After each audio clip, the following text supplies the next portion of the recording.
Hello and welcome to Mr. Randy's Wine and Spirits. I am Mr. Randy, and today we're going to be doing another full review episode. If you're new to the channel, hello, welcome, come on in. I'm going to try and pronounce some things that I probably shouldn't. All my returning viewers, you know what we do, so let's just do it. Okay, today's full review is going to be of the Flatnose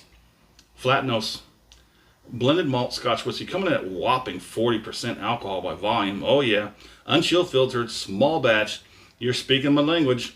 So this is lightly peated, hints of honey and citrus. Oh boy, the bolder, smokier, all meat brother of our blended Scotch special whiskey for Kettle. I say Kettle. Kettle? It's not kettle, is it? I actually never heard the actual, audibly spoken Kettle, Flatnose, and his crew. Product of Scotland, 700 milliliters. We don't really get all bent out of shape over that lost 50 milliliters. Lords of the Isles, I'll let you read that. Boils of the Isles, boys. There's your two guys, Donald McKenzie, McKay Smith. Wait a minute. Never mind. There you go. Isle of Isla, Instagram. Flatnose Whiskey Isla. Okay, the Isla Boys Limited, flatboys.com. So let's get a pour on, shall we? Ooh, that's an unusual cork pop, isn't it? It's usually a boom. All right, that's good enough. Did you see that? No? Don't worry about it. It was nothing. Don't look at it. It's okay. It's fine. Everything's fine. So, yes, it is non-chill filtered. Nothing I could see of saying that it was no color added. Is there an age statement? No, but you got pretty much your standard in there. I'm thinking it's definitely going to be better than your standard of 3 years. But, proof's in the pudding, right? So, first of all, let's go ahead and break out Mr. Randy's handy dandy whiskey color scale. Off camera, I'm going to try and nail this down. Looks kind of like apple juice. It looks like apple juice, like maybe like a yellow gold. What do you think? I'm trying to give you a good, or old gold. I think it looks more like a yellow gold. I know it looks different on the camera, but we're going to peg it at yellow gold and we're going to move on. I know off the rip I was able to get a little bit from about a foot away, but I got to get a little closer now that we're halfway through. Speaking of such, Mr. Randy does a 3-part series where he does his whiskeys, wines, libations, and sorts reviews. Part 1, off the rip, get it home, crack it open, very important. Pour it in a glass, have my first impressions, share them with you because that's what we're here to do. Part 2, full review time, where we are today. I drink it down halfway, let it sit 1 week, 2 week, destiny will decide. I go online, very disappointed that I can't find a whole heck of a lot. We come back, we talk about it, we score it. I continue to drink it because part 3, final pour, thusly named. We have the final pour in the glass, compared to the first pour off the rip, and everything in between. So here's that thing again where I think about the name or the word, and by the time I get around to actually speaking it, it's gone. Bar legs. That was a little faster, wasn't it? Geez, that last time I was stunned for like 5 minutes. Flatnose, bar legs. The bar legs, I think, was a little bit too soon in my whiskey journey for me to appreciate as much as it should have been. But I did find a very excellent use for the bar legs. I split the bottle into 2. Or what I didn't drink, I split it into 2. And I used it in my base for my blended mix, my own personal blended mix, which is basically a universal bottle. So you just pour a little bit in every all the time, and you just add up. So this was the base because I found the base to be a little too harsh, a little too peaty.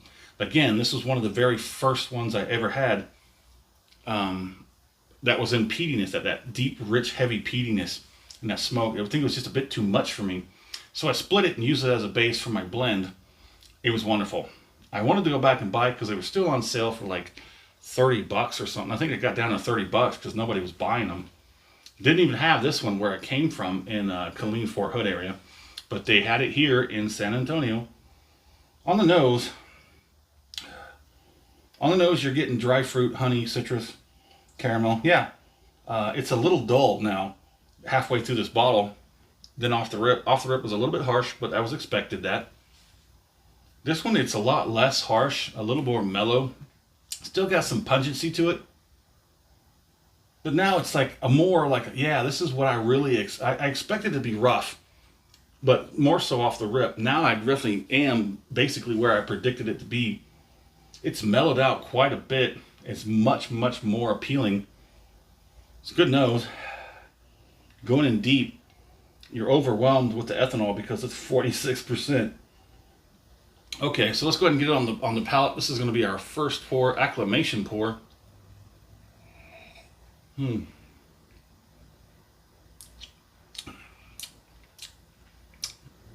Oh yeah. Oh yeah. This is a prime candidate. If you ever wanted to take a bottle that you know was very harsh and not so pleasant off the rip, and especially that first half of the bottle, like I did with the Buffalo Trace, there was a few other bottles that were good candidates. But at the time, I couldn't turn it down because the Buffalo Trace was so abundant. They opened the floodgates and the stores were getting flooded. They literally stacked an in case. Like, I think it was like almost 20 cases on that end cap. They had a big Buffalo and the whole thing. Man. And it was, for me, it was $25 out the door. So I'm like, I gotta get a couple of these and then use that to do the experiment, because that was a very potential for that experiment. This one is also a good one for that one. It's kind of rough around the edges, not so pleasant off the rip, but halfway down, after it's sat for a while and off-gassed, it mellows out. It's very pleasant, very nice. Let's get one more and we'll go on with it.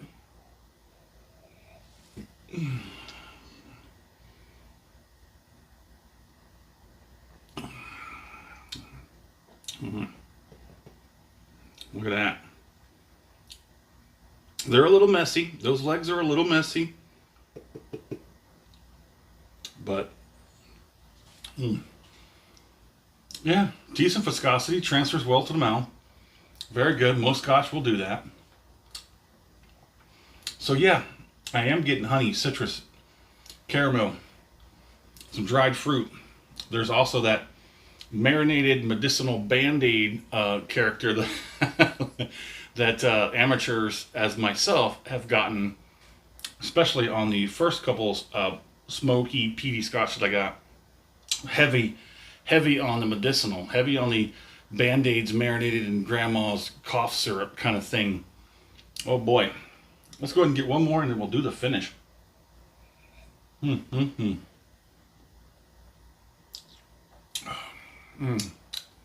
you like the video, go ahead and hit the like button. If you want to surpass all that, go ahead and hit the subscribe. That way, as soon as these videos get released, uploaded to YouTube and released, they're going to come running to you. So, who is Flatnose?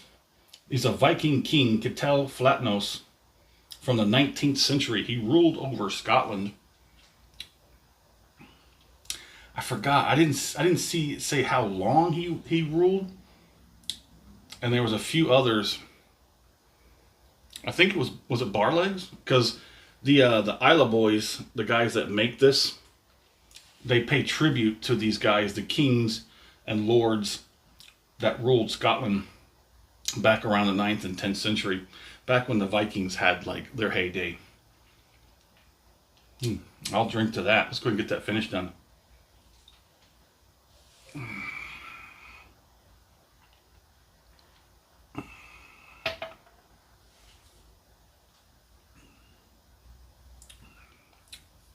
Yes, that's much, much better. That is loads better. That is loads better now that it's had time to like smooth out, relax, off gas.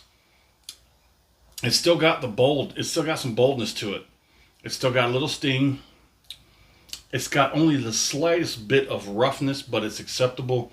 And that's about where you want your Scotch, your smoky, peaty Scotch, 46%. That's where you want this to be. I am totally surprised. I have not heard of these. Nobody's ever talked about these. No whiskey tuber that I follow, that I've watched. I mean, I've I've watched plenty of videos, but I mean, there's certain qualities that you got to have in the video, in the person making the video, reviewing stuff. There's certain qualities that that person has to have in order for me to find it interesting and appealing and to return to watching those videos. Every time I watch one of your videos, any of you guys that make a video that I watch, I instantly hit the like button. You have to earn the dislike or the unlike button. You have to earn it. You really have to earn it. After I've watched a few of them and I come to you, I go to your channel to look up things about certain, well, whiskeys and bottles and stuff that I'm interested in. I keep going back to you because you offer things, information, insights that I value. You got a subscriber. I will instantly subscribe. The finish is interesting. The finish goes for a little while. It's powerful up front, not overwhelming. You get lots of cheeks. That's where it's mostly at. The cheeks, a little bit more in the gums. The tongue, again, here I am with that tongue going flat thing. I don't understand it.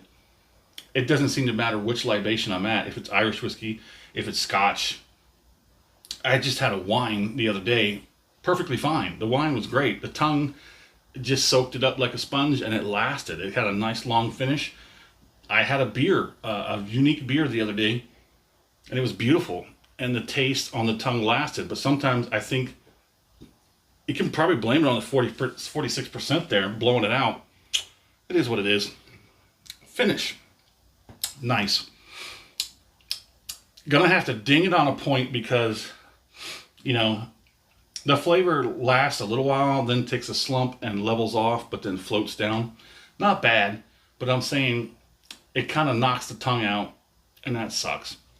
But let's do this finish, the final score. Let's score this. Flatnose, 46%.